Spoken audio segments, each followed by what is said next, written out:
চুমুকে। সুপ্রিয় দর্শক, আজকে আমাদের মাঝে উপস্থিত রয়েছেন সঙ্গীত শিল্পী লাবণী শাহরিয়ার। শুভ সকাল, কেমন আছেন? খুব ভালো আছি, আপনি কেমন আছেন? আমি বেশ ভালো আছি, আপনাকে অসংখ্য ধন্যবাদ। শুরুতেই জানতে চাই যে রিসেন্টলি কি কি কাজ করা হয়েছে। শুরুতেই যদি এটা জানতে চান তাহলে বলবো যে যেহেতু সঙ্গীতের মানুষ, সঙ্গীত নিয়ে বেশ কিছু কাজ করা হয়েছে। যেমন আমি তো সব কিছুই চেষ্টা করি, আমি আমার মতে যেটা একজন শিল্পীর সব কিছুই চেষ্টা করা উচিত। তো বেশ কিছু ডুয়েট গান করেছি, যেগুলো আমি বলবো যে আধুনিক এবং ফোক গানের সংমিশ্রণে যেটা হয় আর কি। আচ্ছা, অনেকগুলো কাজ করেছি। আচ্ছা, এবং রিসেন্টলি আপনার দুটো গান রিলিজ হয়েছে, সেই গানগুলো সম্পর্কে একটু জানতে চাই। কি ধরনের গান? আধুনিক আর ফোক গানের সংমিশ্রণে যেটা হয় আর কি। তো ডুয়েট বেশ কিছু গান করেছি, তো সেটার মধ্যে কিছু আধুনিক আছে আর ফোকও আছে। সেখান থেকে কি একটি গান শুনতে পারি? তাহলে একটু বুঝতে পারতাম যে আসলে মিশ্রণটা কেমন হয়েছে। রিসেন্টলি যে গানটা আমার বের হয়েছে সেটা হচ্ছে যে সিলেটের একটা গান, গানটি লিখেছেন আহমেদ খুসরো। গানটি আমারও ভীষণ পছন্দের। ডুয়েট একটি গান আমরা করেছিলাম এবং পরবর্তী সময় সেটা সিঙ্গেলও বের হয়েছে, মানে আমার এককও ছিল এবং ডুয়েটও ছিল। সো এটাই একটু শোনাচ্ছি। ওকে। কালারে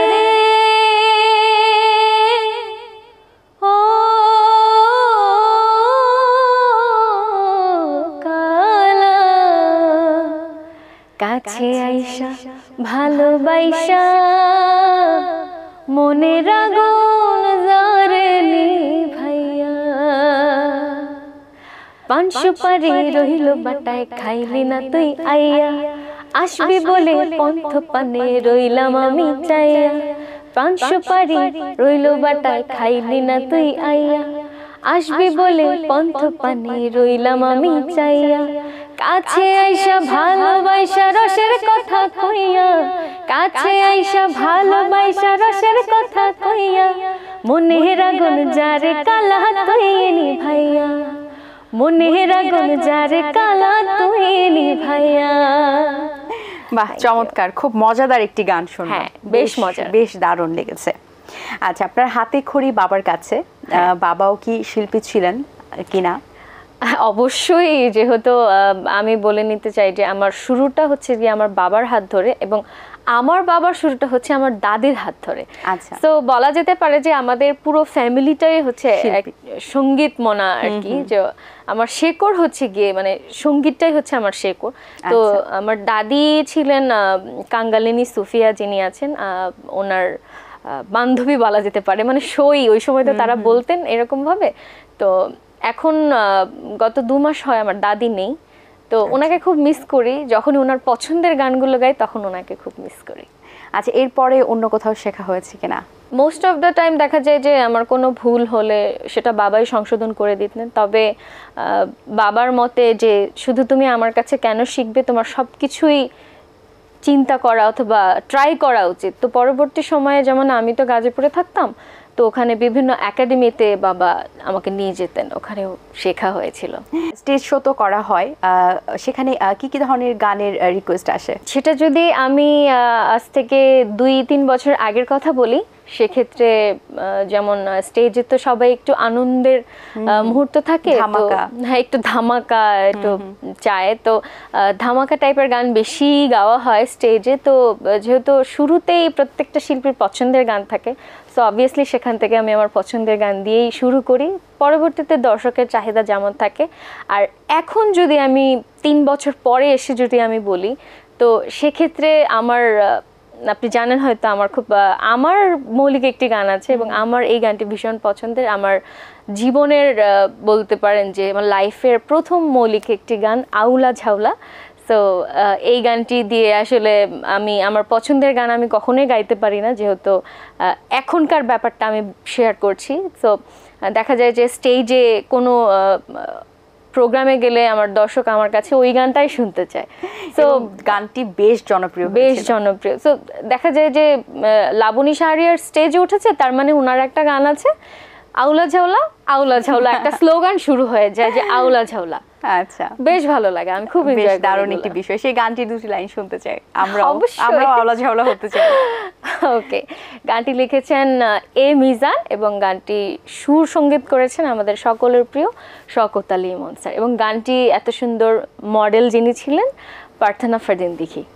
চেষ্টা করছি। শাহাদাটারে কালা দেখি সোজাটারে বাঁকারে, বন্ধু আমার রসিক নরম ভীষণ ঝাঁকানাকারে, ফুলের উপর রোদ পড়িলে শিশির কোথায় ভাগে, হায় তার পিরিতে পইরা আমার ঝোলা ঝোলা লাগে, ফুলের উপর রোদ পড়িলে শিশির কোথায় ভাগে, হায় তার পিরিতে পইরা আমার ঝোলা ঝোলা লাগে।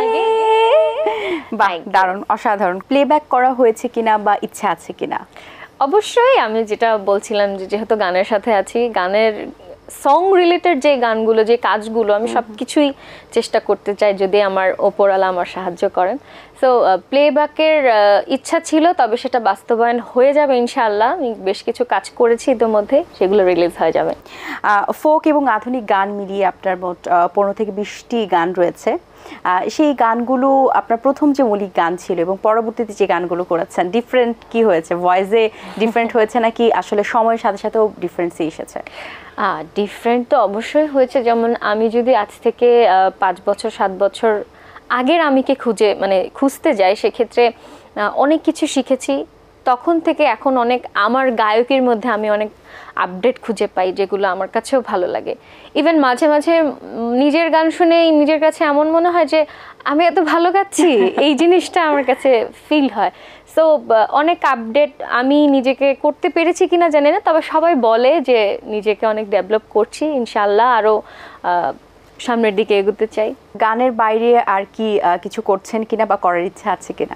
ছোটবেলা থেকে যেহেতু গান করছি, গানের সঙ্গেই আছি, তবে আমার মতে শুধু গান নিয়ে থাকাটা বোধহয় ঠিক হবে না, সব কিছু একটু একটু ট্রাই করা উচিত। ভবিষ্যতে আমার আর্ট অ্যান্ড ক্রাফট নিয়ে কিছু কাজ করার ইচ্ছে আছে। আমরা এখন যে ট্রেন্ডি একটা ঢেউয়ে ভাসছি, তো সেই জায়গা থেকে দর্শকরা যে ধরনের গান চান, সে ধরনের গান কি আমরা তাদেরকে দিতে পারছি কিনা? আমরা দিতে পারছি কিনা সেটা আসলে দর্শক ভালো বুঝতে পারবেন। তবে এটা অবশ্যই গান করার আগে এটা সবসময় মাথায় থাকে যে কোন গানটা আসলে এক্স্যাক্টলি এখন যে ট্রেন্ড চলতেছে, যুগের সাথে তাল মিলিয়ে কোন গানটা আসলে দর্শক নিবে, ওইভাবেই গানগুলো সিলেক্ট করা। যেমন আমার কাছে রিসেন্টলি বেশ কিছু মৌলিক গানের কাজ এসেছিল, বাট আমি সব গানগুলো না সিলেক্ট করি না, কারণ আমার কাছে মনে হয় যে গানের লিরিক, ইভেন সুর আর একটু রিদমিক যদি না হয়, সেক্ষেত্রে হয়তো বা দর্শক এখনকার যে সময়টা একটু ক্যাচ কম করে। সো এই জন্য যেমন পান সুপারি গানটা আমি করেছি, তো এই টাইপের কিছু গান আমি করতে চাচ্ছি যেটা দর্শক ইজিলি গ্রহণ করতে পারে। একটা সময় কিন্তু আমরা গান দেখেছি যে দীর্ঘক্ষণের একটা গান থাকতো, 6 মিনিট 7 মিনিটের। ডে বাই ডে কিন্তু গানের পরিধিটা কমে গেছে এবং টাইম লিমিটেশনটা কিন্তু কম হয়ে গেছে। এখন 2 মিনিটেরও গান আমরা দেখি। তো একটা সময় কি আসতে পারে যে আমরা সেকেন্ডে গান শেষ করব? বলা তো যায় না, হয়েও যেতে পারে, আমি সেটা জানি না। তবে যেহেতু ট্রেন্ডের ব্যাপারটা আসছে, সেক্ষেত্রে আমি এই ব্যাপারে বলতে চাই যে অনেক বেশি লং হয়ে গেলে না, অনেক বেশি টাইম ধরে না দর্শক দেখতে চায় না। আমার কাছে মনে হয় এখনকার যে সময়টা, যে একটা ভিডিও ক্লিক করে সেটা যদি 6 মিনিট 7 মিনিট অথবা 8 মিনিট হয়ে যায়, অনেক বেশি সময় ধরে হয়তো বা দেখতে চায়। এটা আমার অপিনিয়ন থেকে আমি শেয়ার করছি। একটা ব্যস্ততা চলে এসেছে, সো যেটুকু সময় পায় তারা এন্টারটেইনড হতে চায়। একদম একদম। তো দর্শক আমার মনে হয় যে খুব অল্প সময়ে অনেক কিছু দেখতে চায়। হ্যাঁ, তো এই জন্য হয়তো বা যে সময়টা আস্তে আস্তে ছোট হয়ে যাচ্ছে। এবং এই কারণে কিন্তু একটা সময় আমরা গান শুনতাম, এখন সিডি ডিভিডির যুগ ছিল, এখন কিন্তু মিউজিক ভিডিওর যুগ চলে এসেছে। এবং সেই সাথে আমরা সবসময় প্রতিনিয়ত দেখি মিউজিক ভিডিওতে কিন্তু অনেক টাকা ইনভেস্ট করা হয় এবং একটা ভালো অ্যামাউন্ট এখানে দিয়ে কিন্তু একটা সেই পরিমাণ গিফট পাওয়া বা সেই পরিমাণ ফিডব্যাক পাওয়াটাও কিন্তু এখন একটা মেইন কারণ হয়ে দাঁড়িয়েছে। আচ্ছা, আরেকটি বিষয় আছে যে একজন শিল্পীর ক্ষেত্রে আসলে কোয়ান্টিটি বেশি ইম্পর্ট্যান্ট নাকি কোয়ালিটি? আমি মনে করি দুটোই। আচ্ছা, কারণটা একটু জানতে চাই। কারণটা হচ্ছে যে কোয়ালিটি তো অবশ্যই ম্যাটার করে, কারণ আমাকে মানুষ যতটুকু দেখবে তার চেয়ে বেশি শুনবে, কারণ আমার উদ্দেশ্যটাই হচ্ছে গিয়ে গান করা। নিজেকে আমি কতটুকু গাইতে পারছি সেটা হচ্ছে গিয়ে আমার কাছে মনে হয় কোয়ালিটিটা একটু বেশি, মানে আমার উদ্দেশ্যটাই তো গান করা। সো সেই দিক থেকে নিজেকে কতটুকু আমি উপস্থাপন করতে পারছি। তো মানুষ অনেকটা সময়, যেমন আমি যেটা করি যে আমি যখন রাত বিরেতে যখন আমার ঘুম আসে না তখন আমি কি করি, মিউজিক ছেড়ে ঘুমায় যাই। তো অনেক সময় পছন্দের শিল্পীগুলো আছে তাদের গানগুলো শুনতে শুনতে ঘুমায় যায়। তো দেখা যায় যে গান যদি পছন্দের হয় সেক্ষেত্রে আসলে আই ওয়াশটা কিছু না। তো আমার কাছে মনে হয় যে দুটোই ইম্পর্টেন্ট, কারণ এখনকার সময়টা যদি আমি বিবেচনা করতে চাই, দর্শক দুটোই চায়। সময় পেলেই গান শোনেন, কোন শিল্পীর গান বেশি শোনা হয় এবং আপনার পছন্দের শিল্পীকে? ফার্স্ট অফ অল আমার লতাজির গান খুব পছন্দ। ওনার যে ইন্ডিয়ান যে ভারতের বাংলা গানগুলো উনি করেছেন এগুলো আমার খুব পছন্দ। তারপরে শ্রেয়া ঘোষাল তো আছেনই। আর যদি ছেলেদের মধ্যে হয় সেক্ষেত্রে আমি কিন্তু ইন্ডিয়ার কথা বলছি, সেক্ষেত্রে ওনাদের সার্কেলে আরো যারা আছেন, রাফিজি, তারপরে সোনু নিগমের গান আমার খুব পছন্দ। আর বাংলাদেশে যদি আসতে চাই সেক্ষেত্রে আমি একজনের সুর সঙ্গীতের গান আমি খুব শুনি, সেটা হচ্ছে শওকত আলী ইমন স্যার। ওনার সুর সঙ্গীতের যতগুলো গান আছে সবকিছুই আমি শুনি।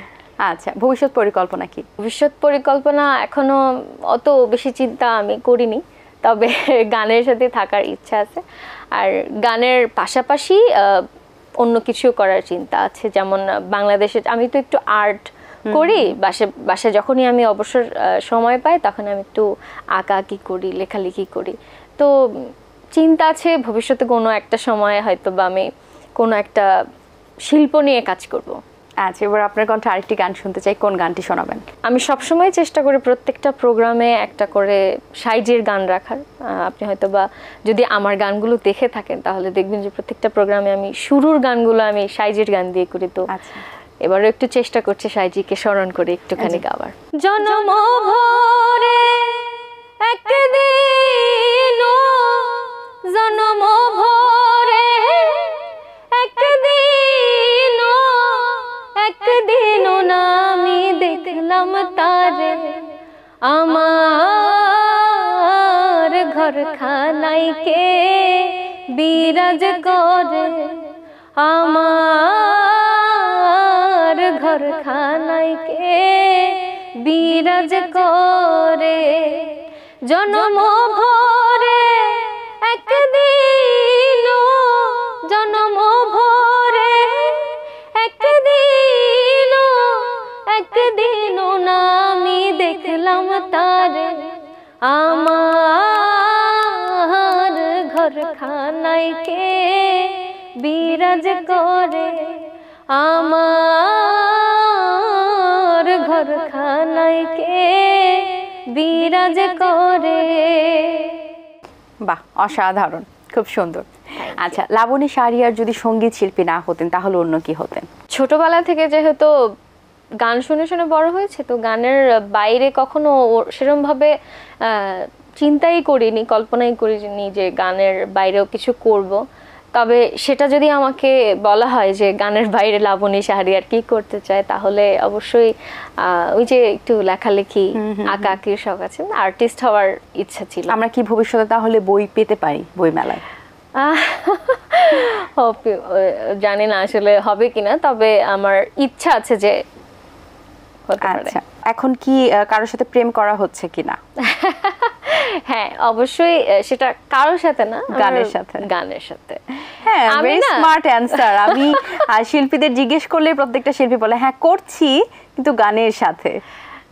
এটা আমি মনে হয় যে প্রত্যেকটা শিল্পী যার মধ্যে শিল্পত্ব আছে, শিল্পী সত্তা আছে, সে অবশ্যই সেই কথাটাই বলবে।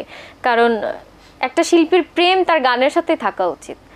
অন্য কিছুতে চিন্তা দিলে না জিনিসটা আসলে ওখান থেকে মানে আসলে এটা হচ্ছে রিয়েলটা না বলার একটা আসলে পায়তারা। সেরকম কিছু না। না, ঠিক আছে, দর্শকদের মন না ভাঙাই উচিত। একদম, অনেক ভক্ত তো আছে। হ্যাঁ, অনেকেই আছে। সো আমি আমার দর্শকদের মন একদমই ভাঙতে চাই না। তার মানে তারা আসলে প্রপোজ করার একটা স্কোপ পাচ্ছে। হ্যাঁ, আমি চাই আপনারা অনেক প্রপোজ করুন আমাকে, আমি আপনাদের অ্যানসার গুলো যাতে দিতে পারি। আচ্ছা, আপনাকে অসংখ্য ধন্যবাদ। খুব সুন্দর গান শুনিয়েছেন এবং সেই সাথে খুব সুন্দর করে কথা বলেন আপনি, বেশ দারুণ লেগেছে। অনেক শুভকামনা, ভালো থাকবেন সবসময়। আপনাকে অনেক অনেক ধন্যবাদ এত সুন্দর করে আমাকে প্রেজেন্ট করার জন্য, এবং এটিএন বাংলাকে অসংখ্য অসংখ্য ধন্যবাদ। আমরা যারা আছি আমাদেরকে এত সুন্দর করে প্রেজেন্ট করছেন, অনেক অনেক ধন্যবাদ। দর্শক, আশা করছি আজকের আয়োজন আপনাদের ভালো লেগেছে। আজ এই পর্যন্তই। আপনাদের সঙ্গে দেখা হবে আগামী পর্বে নতুন কারোর সঙ্গে। সেই পর্যন্ত ভালো থাকুন, সুস্থ থাকুন। আল্লাহ হাফিজ। দিন আসে দিন যায়, সময়টা চলে যায়, তবু আছি এই বেশ ভালো। জীবনটা রঙময়, যেভাবেই হওয়া চাই, নয় কভু সাদা কালো। এই আশাতে স্বপ্ন ভাসে, সুখ হাসে চোখে মুখে, চায়ের চুমুক